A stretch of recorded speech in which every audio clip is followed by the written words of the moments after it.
Antes de empezar, por favor, no olvidéis darle a me gusta y suscribiros. Acababan de pasar las 6 p.m. La luz dorada se arrastraba sobre los suelos de madera noble de nuestra cocina de concepto abierto en Valencia. Valeria estaba en la isla, cortando pimientos como si fuera un jueves cualquiera. Sus ojos no se levantaron cuando lo dijo: quiero abrir el matrimonio. El cuchillo siguió moviéndose lenta y constantemente. Al principio, pensé que había oído mal. ¿Tú qué? Ella no pestañeó. Lo he pensado mucho. No es emocional, Adrián. Es práctico. Necesito más, y he conocido a alguien. El silencio se estrelló contra la habitación.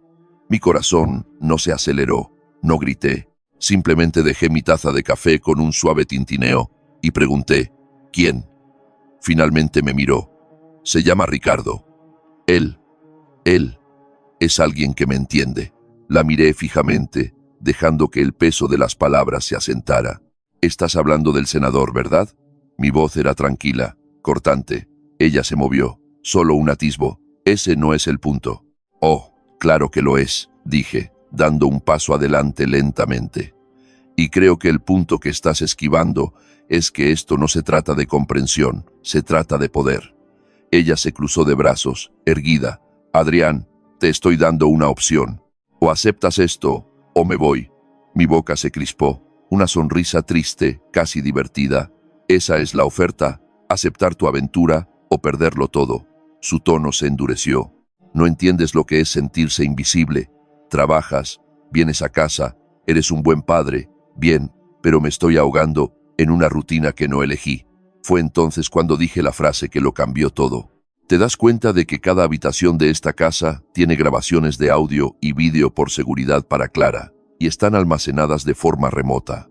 Cada conversación, cada visita, cada pausa para el almuerzo que tomaste aquí mientras ella estaba en el colegio. Valeria se congeló. El color se le fue de la cara. ¿Me grabaste?, susurró. No, dije rotundamente.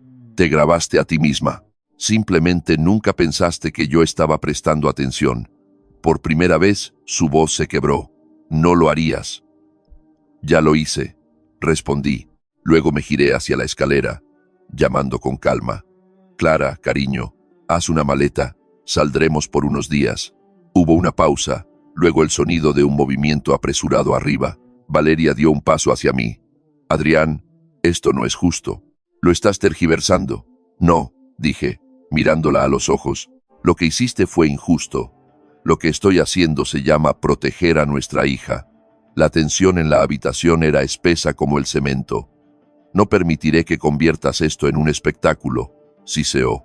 Levanté una ceja. Eso lo hiciste en el momento en que trajiste a otro hombre a nuestra casa. Su boca se abrió, luego se cerró. Las palabras murieron en su garganta. No esperé a su siguiente jugada. Entré en la sala de estar, agarré la bolsa de noche que tenía junto a la puerta principal y la cerré con cremallera. Detrás de mí, Valeria se quedó inmóvil como el mármol, toda su fachada desmoronándose en silencio. Para cuando Clara apareció en las escaleras con su mochila en la mano, la ilusión de nuestra pequeña vida en las afueras ya era polvo en el aire. Esa casa seguía siendo hermosa, impecable, decorada para parecer una revista. Pero en ese momento se sentía como una escena del crimen, silenciosa, vacía e impregnada de traición. Y mientras salíamos, miré hacia atrás una vez, no para mirarla a ella, sino para recordarme a mí mismo cómo era el interior de la negación. Ya habíamos pasado la circunvalación, deslizándonos por el centro de Valencia, bajo el desvaneciente cielo naranja. El silencio dentro del coche era lo suficientemente denso como para escuchar las costuras de su tensión. Clara estaba sentada en el asiento del pasajero, abrazando su mochila contra su pecho como un chaleco salvavidas, con las rodillas apretadas. No había dicho una palabra desde que salimos del camino de entrada. El horizonte brillaba adelante, edificios de cristal teñidos de oro en la última luz. Mi mano se mantuvo firme en el volante, mis ojos fijos en la carretera. Sabía lo que quería preguntar y sabía que se estaba conteniendo, esperando a que yo hablara primero. Finalmente, su voz rompió el silencio, suave pero temblando ligeramente. «Papá, ¿qué está pasando?». Exhalé por la nariz, luego le di una mirada. justo lo suficiente para ofrecer una sonrisa que no era del todo completa. Solo estamos pasando por un momento difícil, cariño. Cosas de adultos. Pero no es tu culpa, ni un poquito. Ella frunció el ceño, sus dedos trazando la cremallera de su mochila. ¿Es por mamá?, preguntó en voz baja. Apreté el agarre en el volante. No demasiado. Solo lo suficiente para mantenerme anclado. Es por decisiones que ella tomó. Sí, ella dijo que estabas trabajando demasiado, que se sentía sola. Parpadeé lentamente. Eso dolió más de lo que debería, viniendo de ella. Pero mantuve mi voz en un tono estable. Trabajé para asegurarme de que esta familia esté segura. Ella lo sabía. Clara asintió lentamente, mordiéndose el labio inferior. ¿Te fue infiel?, preguntó, su voz apenas un susurro. Mi pecho se apretó. Ella merecía una respuesta, pero no la cruda verdad. Hay alguien más, dije con cuidado. Pero lo que importa ahora mismo es que tú y yo estamos bien, y vamos a seguir estándolo. Clara miró por la ventana entonces, sus reflejos mirándola en el cristal. Siempre pensé que ustedes dos eran sólidos, dijo, como si fueran de verdad. Sonreí suavemente. Yo también. La carretera se curvó hacia el distrito hotelero. Los rascacielos aparecían a la vista. Toqué la señal de giro, dejando que el sonido la llenara el coche por un momento. ¿Vamos a vivir aquí ahora?, ella preguntó. Solo por unas noches, dije, hasta que las cosas se calmen. Se quedó callada por un rato. Entonces, no quiero elegir bandos, papá. No tendrás que hacerlo, dije con firmeza, mirándola. Ese no es tu trabajo. Pero ¿qué pasa si ella intenta obligarme? Miré hacia adelante, la mandíbula apretada. Entonces yo me encargaré. Tú solo concéntrate en la escuela, en tu música, tus amigos. Los hombros de Clara se relajaron un poco. ¿Lo prometes?, ella preguntó. Lo prometo. Ella respiró hondo y se recostó en el asiento, dejando caer finalmente su mochila en su regazo. Me gusta conducir contigo, dijo después de una larga pausa. Sonreí, el tipo de sonrisa que hacía que todo doliera un poco más. Sí. ¿Por qué es eso? No me mientes. Incluso cuando estás tratando de no decir cosas, puedo notar que solo estás tratando de protegerme, no de ocultar cosas. Dejé que eso se quedara entre nosotros por un momento. Luego extendí la mano y le apreté la suya. Estoy orgulloso de ti, dije en voz baja, por ser fuerte, por estar tranquila. Ella no respondió. Simplemente apoyó la cabeza contra la ventana y observó cómo el horizonte se difuminaba, las luces de la calle parpadeando como estrellas. No le conté sobre la evidencia, sobre las grabaciones, sobre lo cerca que su madre había estado de convertir toda la historia en otra cosa. Eso no era para esta noche. Esta noche, ella necesitaba una cosa, sentirse como si todavía tuviera un lugar donde estaba segura, y eso yo podía dárselo. Mientras entrábamos en el aparcamiento subterráneo del hotel, la miré una última vez antes de apagar el motor. ¿Estás lista?, pregunté. Ella asintió, desabrochándose ya. Sí, vamos. La suite del hotel estaba en silencio, excepto por el suave zumbido del conducto de ventilación y el suave tecleo de los dedos de Clara en el teclado de su portátil. Estaba acurrucada en el sofá cama, con los auriculares puestos, viendo algo ligero y olvidable, el tipo de programa que llena el espacio y mantiene los sentimientos a raya. Yo estaba cerca de la ventana, con el teléfono en la mano, mirando las luces de la ciudad reflejadas en el cristal. Valencia se veía tranquila desde aquí arriba, ese tipo de paz distante que solo existe cuando estás lo suficientemente alejado del desorden. La pantalla se iluminó. Valeria móvil. Dejé que sonara una vez, 2 veces, luego contesté. Adrián. Su voz fue cortante al principio, desesperada por romper el silencio. Hola, dije con calma. Hubo una pausa. Luego habló rápido, como si las palabras estuvieran saliendo de su boca antes de que la culpa pudiera atraparlas. No lo dije así. Lo que dije antes no era real. Solo te estaba poniendo a prueba. Necesitaba saber si todavía te importaba. Me apoyé en la ventana, viendo cómo los faros barrían la calle de abajo. Dijiste su nombre, vale. Me diste un ultimátum. Eso no es una prueba. Eso es una declaración. Entré en pánico, dijo rápidamente. Pensé que tal vez te habías distanciado tanto de mí que solo algo impactante te haría reaccionar. Pero no hay ningún Ricardo. No hay nadie más. Mi mandíbula se tensó, pero mi voz se mantuvo uniforme. Voy a revisar las imágenes, dije.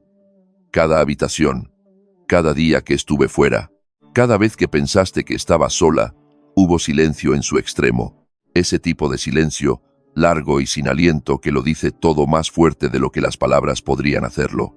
Adrián, susurró, como si mi nombre solo pudiera arreglar esto. ¿De verdad vas a hacer eso? Ya empecé, respondí. No pensé que realmente lo harías.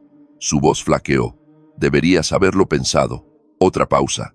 Podía escuchar su respiración superficial, desigual. El pánico se estaba apoderando de ella ahora, lenta pero seguramente. Tirarías a la basura a toda esta familia por un malentendido, dijo. Su tono de repente cortante. A la defensiva. No, respondí.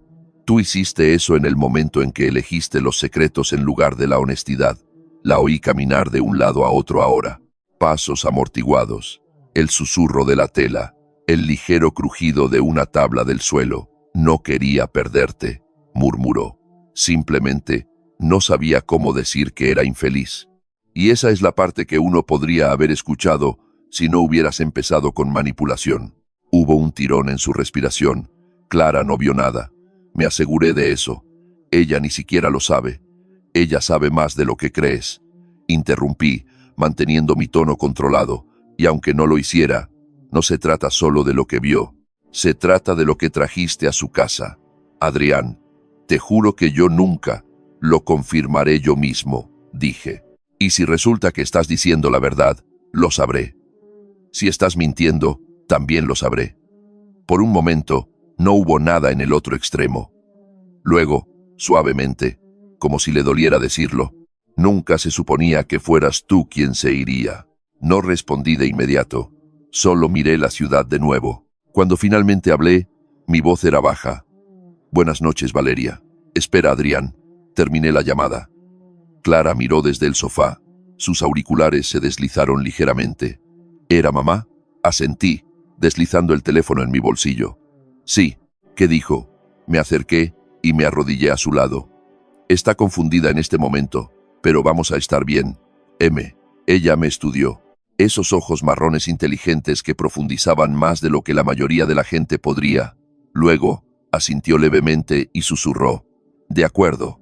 Y en ese momento, el silencio, el peso, la verdad, supe que algo dentro de Valeria se había roto. Pero para mí, algo finalmente se había solidificado.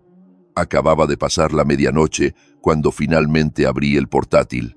Clara estaba dormida en la habitación contigua, acurrucada en la cama del hotel, su sudadera con cremallera hasta la barbilla, el resplandor de la lámpara de noche todavía encendido. Lo dejé así. Siempre había estado nerviosa por dormir en lugares desconocidos. Incluso ahora, después de todo, intentaba fingir que no lo estaba, pero yo podía darme cuenta. Me senté en el borde del sofá, en la sala de estar oscura, con las cortinas bien cerradas. La pantalla se iluminó fría y azul. Mis dedos se posaron sobre el panel táctil por un segundo más de lo necesario. La carpeta de archivos estaba etiquetada claramente. Archivo de cámaras de Casa Valencia, marzo. Hice clic. Filas de fechas llenaron la pantalla. Marcas de tiempo organizadas hasta el segundo. Seleccioné la tarde del 9 de marzo, alrededor de la hora en que Clara habría estado en el colegio, y yo estaba a 2 ciudades de distancia, cerrando un acuerdo inmobiliario. El metraje comenzó. Ahí estaba ella, Valeria, entrando en la cocina, con el teléfono en la mano, caminando de un lado a otro, el pelo recogido, el jersey quitado. Sus movimientos eran distraídos, nerviosos. Seguía mirando la hora, luego el timbre. Se movió rápidamente, demasiado rápido para contestar. La vi abrir la puerta principal. Un hombre alto entró, no un hombre cualquiera. El senador Ricardo Montes. Parecía familiar. Lo había visto en carteles de campaña, en flashes de noticias que Clara había saltado mientras navegaba por canales. Pero verlo en nuestra casa, en nuestra cocina, eso era otra cosa. Valeria se inclinó para abrazarlo. Sus brazos se curvaron alrededor de sus hombros con el tipo de facilidad que no tienes con alguien nuevo. El abrazo se prolongó. Él la besó en la mejilla, luego en el cuello. Mi estómago se anudó. Pausé el vídeo, mirando el fotograma fijo. Su mano estaba en su espalda baja. La de ella estaba en su pecho. Ninguno de los dos parecía incómodo. Ninguno de los dos parecía que esta era la primera vez. Hice clic en reproducir de nuevo. Ella lo llevó a la cocina, sirvió vino. La botella vino del estante superior, una que estábamos guardando para nuestro aniversario. Se rieron. Él le tocó la muñeca, y ella no se apartó, ni siquiera miró a las ventanas delanteras, sin vacilación, sin miedo, ni siquiera un segundo pensamiento sobre la casa en la que estaba, nuestro hogar, el hogar de Clara. Me senté allí, con la mandíbula apretada, el ventilador del portátil zumbando débilmente, bajo el peso de todo lo que se estaba desmoronando. Luego, vino la peor parte. Valeria agarró el mando a distancia de la mesa de centro y encendió la televisión. Algún documental de naturaleza, pájaros migrando, música suave de piano de fondo. Ella se recostó contra él en el sofá, su cabeza descansando en su hombro. Me quedé mirando porque justo allí, claro como el día, estaba la mochila escolar de Clara, todavía junto a la puerta de esa mañana, todavía esperando que ella regresara a casa. Si Clara hubiera olvidado algo, un libro, una botella de agua, y hubiera vuelto a entrar por esa puerta principal, lo habría visto todo. Detuve la grabación, cerré la tapa, no dije una palabra, no hice un sonido, solo me senté en la oscuridad, los codos sobre las rodillas, mirando a la nada. Esto no era solo traición, era imprudencia. Descuido con la única cosa en la que confié en Valeria, más que en nada, la seguridad emocional de Clara. Esto ya no se trataba solo del matrimonio, se trataba de nuestra hija. 3 días después, estaba detrás de una mesa de madera, en el juzgado de familia de Valencia, mi mano descansando sobre una carpeta de Manila que pesaba mucho más de lo que el papel debería. Valeria estaba sentada al otro lado de la sala, traje negro, cabello recogido con fuerza, ojos fijos al frente. No me miró, ni una sola vez. Su abogado, un hombre llamado Jesús Cortés, seguía susurrándole, como si estuviera tapando agujeros en un barco que se hunde. La sala era pequeña, íntima, no el gran drama que la gente imagina. Olía a polvo y cera para suelos. La jueza, una mujer severa de unos 50 y tantos años, miró entre nosotros con ojos como focos. «Señor Adrián», dijo, cruzando las manos, «¿está solicitando la custodia total de su hija?» «Sí, señoría», dije, calmo y claro. «¿Y con qué fundamentos?» Abrí la carpeta y pasé una pila de pruebas etiquetadas y cuidadosamente organizadas al secretario. Negligencia, peligro emocional y engaño deliberado. Cortés se levantó de inmediato. «Objeción. El señor Adrián está intentando difamar a mi cliente». La jueza levantó una mano. «Tendrá su turno, señor Cortés. Siéntese». Él se sentó. Di un paso adelante. «En el último mes, mi esposa, Valeria Adrián, trajo a otro hombre a nuestro hogar, compartido durante las horas escolares, repetidamente. Una figura pública, mientras se esperaba que nuestra hija regresara a casa en cualquier momento». La jueza levantó una ceja. «¿Tiene pruebas de esto?» «Sí», dije asintiendo. «Audio y vídeo. Cada habitación de la casa está monitoreada por acuerdo entre ambas partes con fines de seguridad». «¿Quién es el hombre involucrado?», ella preguntó. Dudé solo un segundo. «El senador Ricardo Montes». Un silencio cayó sobre la sala como una manta. La cabeza de Cortés se inclinó ligeramente, como si se preparara para el impacto. Valeria, finalmente, me miró por primera vez desde que entró en la sala. Sus ojos no eran suplicantes, ni estaban enojados. Estaban en blanco. La jueza miró a través de las imágenes de vídeo proporcionadas, con marca de tiempo, claras. «Señora Adrián», dijo, ajustándose las gafas. «¿Niega esto?» Valeria se inclinó hacia su abogado. Él susurró algo. Ella asintió. Luego se giró hacia el estrado. «No sabía que las cámaras estaban grabando», dijo suavemente. La jueza parpadeó. «Eso no es una negación, señora Adrián». La voz de Valeria se quebró. «Fue un error personal, un error». Hice eco en voz baja, que podría haber dañado a nuestra hija permanentemente. La jueza hojeó más del paquete.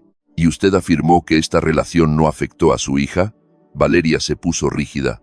Clara nunca vio nada. Me aseguré de ello. Me encontré con la mirada de la jueza. Con todo respeto, señoría, creo que la seguridad emocional de mi hija no debería depender del azar. Si ella hubiera llegado a casa temprano ese día, no estaríamos aquí discutiendo. Estaríamos recogiendo piezas emocionales. Silencio. Cortés finalmente se puso de pie. Esta es una audiencia de custodia, no un juicio político. La vida personal de mi cliente no debería ser el único factor en esta decisión. No es personal. La jueza interrumpió bruscamente. Se trata de exposición, juicio y el daño potencial a una menor. Puede sentarse. Los hombros de Valeria se hundieron visiblemente. Luego, la puerta, en la parte trasera de la sala de audiencias, se abrió con un crujido y un periodista se deslizó dentro, garabateando rápidamente. Y así, el silencio alrededor del senador Montes se fracturó. Susurros, murmullos. No necesité un titular para saber lo que se avecinaba. Para cuando la sesión terminó y la jueza ordenó una revisión de custodia completa y la tutela temporal para mí, pendiente de investigación, Valeria ni siquiera miró a su propio abogado. Afuera, las cámaras esperaban como lobos. Micrófonos, flashes, periodistas gritando. Señor Adrián, ¿puede confirmar si el senador está involucrado? Esto está motivado políticamente. ¿Cree que su esposa puso a su hija en riesgo por poder? No respondía ni una sola, pero vi el titular que saldría a la mañana siguiente antes de siquiera llegar al coche. El secreto romance en las afueras del senador Montes, expuesto en batalla por la custodia, y así. No solo era nuestra familia bajo el microscopio, era un escándalo, y Valeria acababa de encontrarse en el centro de él. Acababa de pasar la medianoche cuando mi teléfono vibró en la mesita de noche, número bloqueado. Había visto suficiente drama en la sala de audiencias esa semana para saber lo que eso significaba. Estaba sentado en la oscuridad. La televisión del hotel aún parpadeaba en la esquina, silenciada. Algún infomercial nocturno vendiendo cuchillos de carne que podían cortar tubería de cobre. No me moví de inmediato, solo observé el resplandor de la pantalla mientras la vibración continuaba.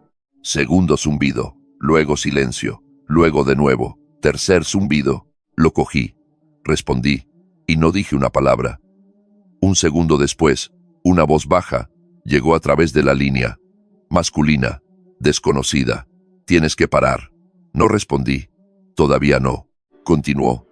El tono entrecortado, calculado. Retira el caso de custodia. Aléjate de este desorden en silencio. Ya has dejado claro tu punto. Me recliné en la silla, dejando que el vinilo frío se presionara contra mi espalda. Y si no lo hago, hubo una pausa. ¿Entonces crees que esto la lastima a ella? No lo hace. Pero si lo presionas más, la gente comenzará a indagar en tu trabajo, tus finanzas, tu historial, cosas que no creías que importaban. Me estás amenazando.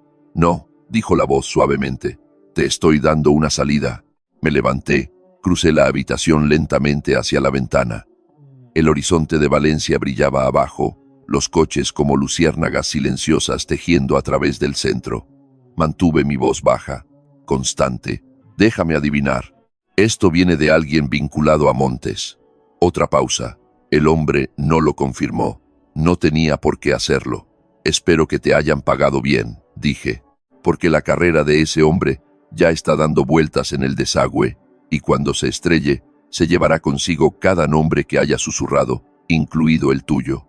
No estás pensando a largo plazo, dijo la voz. Oh, sí lo estoy, dije con calma.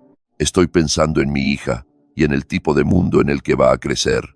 No voy a retroceder. Dile eso a tu jefe. No sabes en lo que te estás metiendo. Sonreí, no porque me sintiera valiente, sino porque estaba cansado de que el miedo fuera la voz más fuerte en la habitación. Tú tampoco, dije, pero la diferencia es que no le temo a la verdad. Luego terminé la llamada. Me senté de nuevo y abrí el bloc de notas del hotel, anotando todo lo que podía recordar. Hora de la llamada, detalles de la voz, frases. Se lo envié a mi abogado inmediatamente, junto con una grabación desde el segundo en que descolgué. Mi teléfono registra automáticamente todas las llamadas bloqueadas. La paranoia vale la pena. Menos de un minuto después, Jesús me envió un mensaje de texto. Guarda eso. Es coerción. Nos acaba de dar munición. Me quedé mirando el mensaje. Luego miré lentamente hacia la pared entre mi habitación y la de Clara. Ella estaba dormida a estas alturas, ajena, segura. De eso se trataba esto.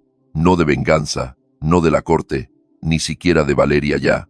Se trataba de asegurarme de que esa niña detrás de esa pared nunca tuviera que preguntarse si su padre se inmutó cuando más importaba. Porque yo no lo hice, y no lo haría, ni ahora, ni nunca. Si todavía estás escuchando, por favor, toca el botón de me gusta en este vídeo. A la mañana siguiente, mi teléfono ya estaba vibrando antes de que el café terminara de hacerse en la cocina de la suite del hotel. No tuve que adivinar por qué. Valeria se había hecho pública. Abrí mi teléfono y ahí estaba, su primera publicación en Facebook.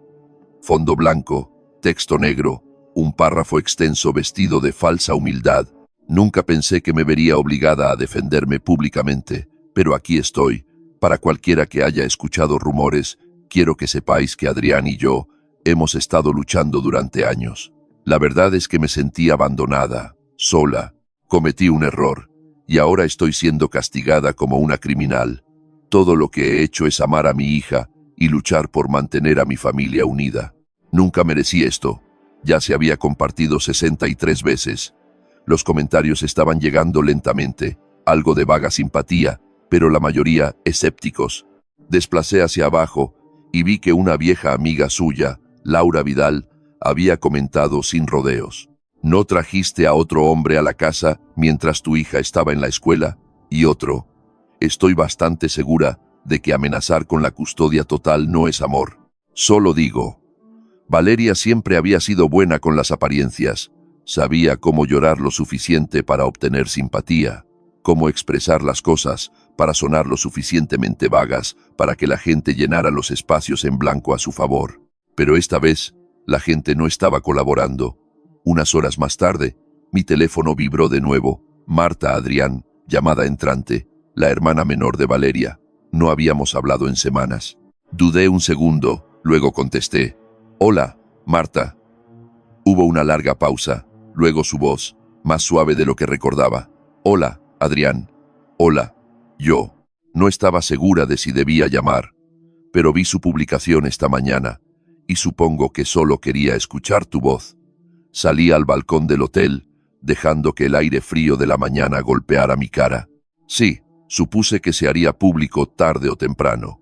Ella está en una espiral, dijo Marta en voz baja, y las cosas que está diciendo, no sé cuánto de eso incluso ella se cree ya. Había algo frágil en su tono, como si estuviera caminando por una cuerda floja entre la lealtad y la verdad. Ella dijo, la tomé por sorpresa. Le dije, pero Marta, le di una docena de oportunidades. Ella me dio ultimátums y trajo a ese hombre a nuestra casa como si fuéramos ruido de fondo. No me desperté y me fui sin más. Lo sé, dijo rápidamente. Y lo siento. De verdad que sí, debería haberlo visto venir. La forma en que comenzó a cambiar, dejó de aparecer en los brunches de los domingos, se volvió reservada, despectiva. Le pregunté un par de veces si todo estaba bien, y ella siempre me ignoró. Ella está tratando de pintarme como el villano. Lo sé, dijo Marta de nuevo, esta vez con más peso, pero la gente se está dando cuenta. Laura me envió un mensaje de texto esta mañana. Dijo que Valeria siempre estaba montando un espectáculo, y sus vecinos, la mitad de ellos, ya sabían lo del senador. Era solo cuestión de tiempo. Me apoyé en la barandilla, observando cómo el sol se arrastraba más allá del horizonte de la ciudad. ¿Cómo se lo está tomando tu madre? Está desconsolada, admitió Marta, no solo por la aventura, sino porque Valeria no deja de redoblar la apuesta.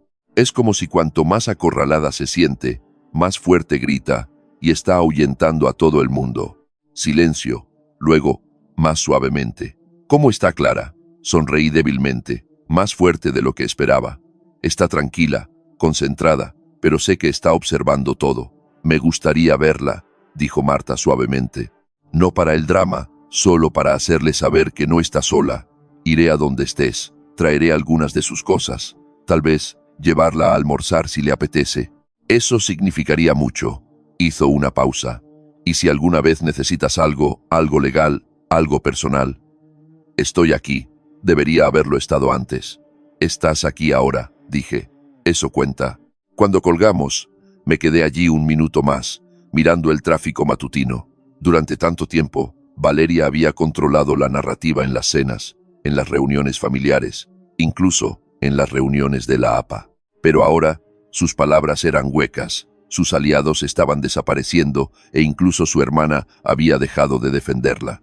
Cualquier poder que ella pensó que le quedaba se estaba escapando, y ella podía sentirlo. Era un viernes por la tarde, del tipo que todavía llevaba un rastro de calidez primaveral en el aire, con el olor a hierba y asfalto, y el eco distante de los estudiantes de secundaria gritando al otro lado del campo de fútbol. Estaba sentado en el carril de recogida escolar, mis dedos tamborileando suavemente en el volante, observando a los estudiantes salir del edificio de ladrillo en lentas oleadas. Entonces, ahí estaba ella, Clara, su coleta rebotando ligeramente con cada paso, una mochila azul marino colgada sobre un hombro, auriculares colgando alrededor de su cuello. Me vio al instante y ofreció una media sonrisa que no fue forzada. Eso significó más de lo que probablemente se dio cuenta. Se deslizó en el asiento del pasajero y se abrochó el cinturón de seguridad. «Hola, cariño», dije. «Hola, papá». Le di una mirada de reojo. «¿Qué tal la escuela?» Se encogió de hombros. «Decente. La señorita Harper nos hizo un examen de libro abierto. Todo el mundo entró en pánico de todos modos. Me reí entre dientes. Eso suena bastante bien». Sacó una barra de granola de su mochila y la desenvolvió lentamente. Nos alejamos del bordillo, incorporándonos al tráfico. «¿Y la orquesta?», pregunté. «¿Todavía estás tocando esa pieza nueva?» Ella asintió, masticando pensativamente. «Sí, es complicada, pero algo divertida. El señor Vázquez sigue diciéndome que lidere a los segundos violines con más confianza. Supongo que piensa que soy buena, o algo así». «Tiene razón», dije. «Siempre has tenido un toque para ello». Su sonrisa creció un poco con eso, apenas. Nos detuvimos en un semáforo en rojo y me giré ligeramente hacia ella. Solo quería hablar. No sobre la escuela, sobre todo lo demás. Ella me miró curiosa. Continué, cuidadoso con mi tono. «Sé que el último par de semanas han sido intensas y no te he dado exactamente un relato completo de lo que está pasando con tu madre y conmigo, pero necesito saber cómo te estás manteniendo». Ella no habló por un momento. Luego se giró en su asiento, las rodillas en ángulo hacia mí. «Has estado increíble, papá», parpadeé. «¿Yo qué?». Ella se encogió de hombros como si fuera obvio. «Quiero decir, no has perdido los estribos. No me estás haciendo elegir bandos. Todavía me preguntas sobre los exámenes y la orquesta y cosas que me hacen sentir normal». Solté un suspiro. Ni siquiera sabía que había estado conteniendo. Clara apoyó la cabeza contra la ventana, su voz más suave ahora. «Cuando salimos de casa por primera vez, estaba asustada. No sabía lo que estaba pasando, y pensé que tal vez también estabas enojado conmigo, o que había hecho algo mal». Mi pecho se apretó. «Pero no lo hiciste aterrador», dijo ella. «Hiciste que se sintiera como un cambio, como si estuviéramos avanzando a través de algo, no siendo destrozados por ello. Tuve que agarrar el volante con más fuerza solo para mantenerme firme. «No sé qué va a pasar con mamá», dijo en voz baja. «Y no estoy lista para hablar con ella todavía, pero sé que estoy segura contigo. Sé que estás diciendo la verdad, incluso cuando duele». «Clara», empecé, pero ella levantó una mano. «No tienes que decir nada, solo sigue haciendo lo que estás haciendo». Un silencio cayó entre nosotros, pero no era pesado. Se sintió ligero, ganado. La luz se puso verde y seguí conduciendo, mirando a mi hija, la misma niña que solía quedarse dormida en el asiento de su coche tarareando canciones de Disney, ahora hablando con más claridad que la mitad de los adultos en mi vida. Había una fuerza en ella ahora, no por lo que pasó, sino a pesar de ello. «Oye», dije después de un minuto, «¿quieres parar por un helado?». Ella sonrió. «Cookies and cream, siempre». Ella inclinó la cabeza hacia atrás contra el asiento. La tensión en su cuerpo se había ido. y mientras nos dirigía hacia la pequeña tienda de la esquina a la que solíamos ir después de los recitales de ballet, me di cuenta de algo. Esta no era la vida que planeé. Ni la casa, ni el matrimonio, ni el mapa, pero esta conexión tranquila y resistente con mi hija, esta era la parte por la que valía la pena luchar. La lluvia comenzó justo después del atardecer, pesada, insistente, golpeando contra las ventanas del hotel como si tuviera algo que decir. Clara estaba en el sofá, medio envuelta en una manta, hojeando una pila de papeles escolares mientras sonaba algo de música a bajo volumen desde su teléfono. Luego vino el golpe. 3 golpes cortos y deliberados. Miré por la mirilla. Valeria. Tomé un respiro antes de abrir la puerta. Su cabello estaba húmedo por la lluvia. El maquillaje ligeramente corrido, sosteniendo una bolsa de supermercado de plástico, como si de alguna manera suavizara la razón por la que estaba aquí. Adrián, dijo, conteniendo el aliento. Yo solo quería traerle algunas cosas a Clara. Ropa, su sketchbook, pasta de dientes, nada dramático. Me hice a un lado lentamente. De acuerdo, solo unos minutos. Clara levantó la vista en el momento en que Valeria entró. Su rostro se congeló, no asustada, no enojada, solo cautelosa. Hola, cariño, dijo Valeria rápidamente. Demasiado rápido. Extendió la bolsa como si fuera una ofrenda. Te traje tu sudadera azul. Sé que te gusta cuando llueve. Clara la alcanzó cortésmente, murmuró, gracias, y la dejó en la mesa auxiliar. Valeria se quedó de pie. Sus ojos se movieron por la habitación. Luego, volvieron a mí. Podrías haberme devuelto la llamada, dijo en voz baja. Este no es el momento. Vale, respondí, mi tono uniforme. Se giró hacia Clara, suavizando su voz dramáticamente. Te he echado mucho de menos, y sé que las cosas se complicaron, pero nada de esto significa que ya no seamos una familia. Clara no respondió. Valeria se acercó, bajando la voz como si estuviera entregando alguna revelación emocional. Tu padre y yo solo hemos estado confundidos, pero podemos arreglarlo, por tu bien. Eso es lo que importa, ¿verdad? Seguimos siendo tus padres. Clara se levantó lentamente, la manta deslizándose de sus hombros. ¿Quieres decir por tu bien? Valeria parpadeó. ¿Qué? La voz de Clara se mantuvo tranquila, pero cortó directamente. No estás aquí porque me extrañas.